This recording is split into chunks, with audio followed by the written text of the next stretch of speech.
Ang mabuting balita ng Panginoon, ayon kay San Juan,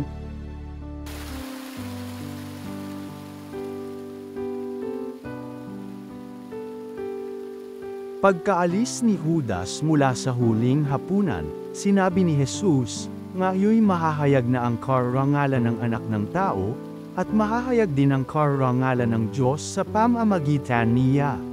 At kung mahayag na ang karangalan ng Diyos, ang Diyos naman ang maghahayag ng karangalan ng Anak, at gagawin niya ito agad.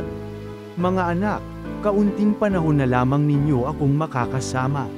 Isang bagong utos ang ibinibigay ko sa inyo. Mag-ibigan kayo.